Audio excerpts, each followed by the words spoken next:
ఉన్నా మా గుండె చప్పుడంతా ఇండియా గురించి, తెలంగాణ గురించి, తెలుగు ప్రజల గురించే ఉండేది.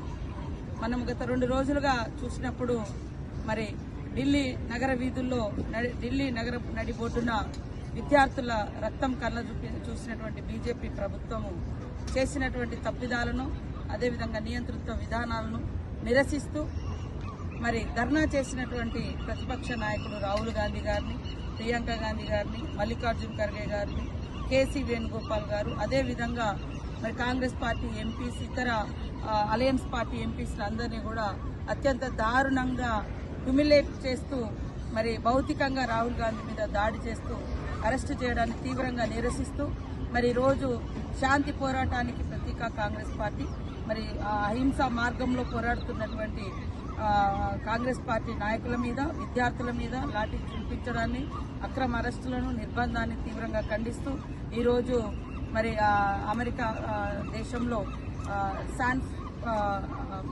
ఫ్రాన్సిస్కో దగ్గర మన గాంధీ స్టాచ్యూ, మన కాంగ్రెస్ పార్టీ గాంధీ సిద్ధాంతం వెలుగులో దేశం కోసం పోరాటి స్వతంత్రం తీసుకురావడం జరిగింది. వారి యొక్క గాంధీ గారి యొక్క ఆలోచన వెలుగులో రాహుల్ గాంధీ గారు మన కాంగ్రెస్ నేతలు పోరాడుతుంటే అత్యంత పాశవికంగా మరి రాముని పేరు చెప్పుకునేటువంటి బీజేపీ పార్టీ విద్యార్థుల రక్తం కళ్ళ చూడడం జరిగింది. దీన్ని తీవ్రంగా ఖండిస్తూ ఐఓసీ జనరల్ సెక్రటరీ గారు మన సందీప్ బంగాల అండ్ మాధవ్ రెడ్డి అన్న, అదేవిధంగా శ్రీనివాస్ రెడ్డి గారు, జాన్సీ అక్క గారు, మా విశ్వన్న గారు, మరి స్టూడెంట్ ఆర్గనైజేషన్ యువకులు అందరం కలిసి ఇండియాలో ఢిల్లీలో జరిగినటువంటి అత్యంత పాశవికమైనటువంటి దాడిని మేమందరం ఖండిస్తూ ఇక్కడ నిరసన తెలియజేయడం జరిగింది. మరి ఇప్పటిదాకా కూడా మీరు చూసారు, వందలాది మంది ఇక్కడ కాలిఫోర్నియాలోని బే ప్రాంతంలో ఉన్నటువంటి వాళ్ళందరితో కూడా ఒక సెమినార్ ఐఓసీ ఆధ్వర్యంలో పెట్టి వారికి కూడా ఇండియాలో జరుగుతున్నటువంటి విద్యార్థుల మీద, ముఖ్యంగా నీట్ ఏదైతే పేపర్ లీక్ అయిందో దాని మీద కనీసం పాశ్చాత్తాపం లేదు బీజేపీ ప్రభుత్వానికి. లక్షలాది మంది విద్యార్థుల జీవితాలతో చెలగాటమాడుతున్నారు.